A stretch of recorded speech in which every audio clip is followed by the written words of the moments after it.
রুটি বানানোর সময় আটাতে সামান্য দুধ অথবা সর্ষের তেল দিয়ে মাখুন। এতে রুটি একদম নরম আর টেস্টি হবে। মাছ, মাংস বা ডিমের ঝোল বা যে কোনো ঝোলে লবণ বেশি হয়ে গেলে তরকারিতে কয়েকটা সিদ্ধ আলু ভেঙে দিন, স্বাদ ঠিক হয়ে যাবে। মিক্সার গ্রাইন্ডারে ব্লেডের ধার কমে গেলে একটু লবণ দিয়ে খালি মিক্সি চালিয়ে নিন, দেখবেন দারুণ ধার ফিরে এসেছে গ্রাইন্ডারে। দারুণ অবাক করা দুর্দান্ত 20টা কিচেন টিপস, যা জানলে আপনি অবাক হতে বাধ্য হবেন। বেশিরভাগ মহিলারা এই কয়েকটা কিচেন টিপস সম্পর্কে জানলে তাদের কাজ প্রায় অর্ধেক হয়ে যাবে। দেখুন, 1. ডাল রান্নার সময় যদি তা প্রেসার কুকার থেকে বাইরে বেরিয়ে আসে, তাহলে ডালের মধ্যে 1 চিমটে ঘি অথবা সর্ষের তেল দিয়ে দিন। এতে ডাল উঠলে বাইরে পড়ে যাবে না। 2. অসাবধানতাবশত কোনো তরকারিতে লবণ বেশি হয়ে গেলে কি করবেন তা নিয়ে চিন্তায় রয়েছেন। নো টেনশন, তরকারিতে লবণ বেশি হয়ে গেলে 1 দলা মাখানো ময়দা এতে যোগ করুন। তরকারি নামানোর আগে ময়দার দলাটি তুলে ফেলুন, দেখবেন লবণের পরিমাণ একেবারে সঠিক হয়ে গেছে। 3. দুধ পড়ে গ্যাসের চারপাশ নোংরা হয়ে যাচ্ছে, গ্যাসের উপর কিছুটা নুন ছড়িয়ে দিন। এবার কিছুক্ষণ রেখে ঈষদুষ্ণ গরম জলে মুছে নিন, এতে নোংরা খুব সহজে উঠে যাবে। 4. কাঁচা লঙ্কার বোঁটা ছাড়িয়ে নিয়ে মাঝখানে চিড়ে রাখুন। তারপর এতে লবণ আর হলুদ মাখিয়ে রোদে শুকিয়ে নিয়ে স্টোর করুন। এতে অনেক দিন কাঁচা লঙ্কা তাজা রাখতে পারবেন, সহজে রান্নায় ব্যবহার করতে পারবেন। 5. চালের কৌটোতে শুকনো লঙ্কা আর গোলমরিচ ফেলে রাখুন, দেখবেন বহুদিন পোকা ধরবে না, চাল কালো হয়েও যাবে না। 6. চিনিতে পিঁপড়ে লেগে গিয়েছে আপনার? কয়েকটা লবঙ্গ ফেলে দিন চিনির কৌটোতে, সহজেই হবে সমাধান।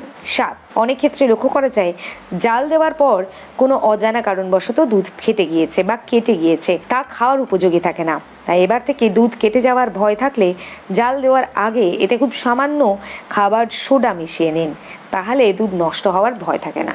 8. দীর্ঘ সময় ধরে পাত্রের মধ্যে থাকলে অনেক ক্ষেত্রে চাল বা আটায় পোকার উপদ্রব লক্ষ্য করা যায়। বিশেষ করে বর্ষাকালীন সময়ে এই সমস্যা সব থেকে বেশি হয়।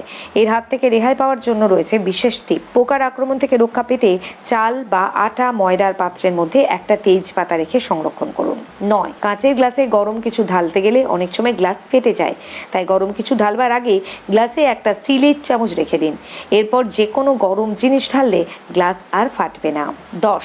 ডাল খেতে শিশু থেকে বয়স্ক কম বেশি সকলে পছন্দ করেন। শরীরের জন্য ডাল অত্যন্ত উপকারী, তাই সুস্বাদু ডাল তৈরি করার জন্য এটা বেশি সময় ধরে রান্না করতে পারেন আপনি। 11. যে কোনো মাছ বা বিশেষ করে তেলাপিয়া মাছের একটা গন্ধ থাকে, গন্ধ দূর করতে একটানা 15 মিনিট মাছের গায়ে হলুদ আর লেবুর রস মাখিয়ে রাখুন, দেখবেন খুব সহজেই মাছের গা থেকে গন্ধ গায়েব হয়ে গেছে। রান্নার পরেও মাছ খেতে অত্যন্ত সুস্বাদু লাগবে। 12. আজকালকার ব্যস্ততার যুগে কম বেশি প্রত্যেক বাড়িতেই ফ্রিজে আগে থেকেই রান্না করে খাবার রাখা হয়। এক্ষেত্রে আপনাদের অবশ্যই একটা টিপস মাথায় রাখতে হবে, যা হলো ফ্রিজে সবসময় প্রত্যেকটা খাবার ঢাকনা দিয়ে রাখবেন, তাহলে একটা খাবারের গন্ধ আর একটা খাবারে যেতে পারবে না, ফ্রিজের ভেতরকার অংশে কোনো রকমের গন্ধ হবে না। 13. বাঙালিদের প্রধান খাদ্য হলো ভাত।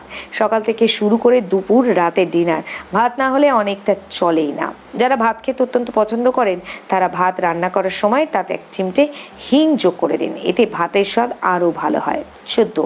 চিকেনের তৈরি যে কোনো আইটেমই খেতে সুস্বাদু হয়। বিশেষ করে চিকেন ফ্রাই অথবা চিকেন রোল জাতীয় খাবার সকলে পছন্দ করেন, তাই জেনে রাখুন চিকেন ফ্রাই অথবা চিকেন রোল এই সমস্ত খাবার অ্যালুমিনিয়াম ফয়েলে মুড়িয়ে রাখলে সহজে নষ্ট হয় না। 15. বয়াম থেকে আচার নেওয়ার সময় পরিষ্কার চামচ ব্যবহার করুন, তাহলে দীর্ঘ সময় পর্যন্ত সেই আচার ভালো অবস্থায় থাকবে এবং কোনো রকম ফাঙ্গাসের দেখা মিলবে না। 16. রান্না করার সময় অন্যমনস্কতার বশত অনেক ক্ষেত্রে পাত্র পুড়ে গিয়ে থাকে। এই সমস্যার হাত থেকে মুক্তি পেতে পুড়ে যাওয়া পাত্রটি কিছুটা পরিমাণ লবণ দিয়ে তাতে জল দিয়ে ফুটিয়ে নিন, তাহলে পোড়া অংশ খুব দ্রুত আলগা হয়ে উঠে আসবে এবং পাত্রে কোনো দাগ থাকবে না। 17. চিকিৎসকরা বলেন সবুজ শাকসবজি আমাদের স্বাস্থ্যের জন্য অত্যন্ত উপকারী, কিন্তু অনেক সময় রান্না করাকালীন এই সমস্ত শাকসবজি সবুজ রং ধরে রাখা যায় না, তাই যদি রান্নার সময় সামান্য চিনি যোগ করে দিতে পারেন তাহলে খুব সহজেই কিন্তু সবুজ রং ঠিক অবস্থায় থাকবে।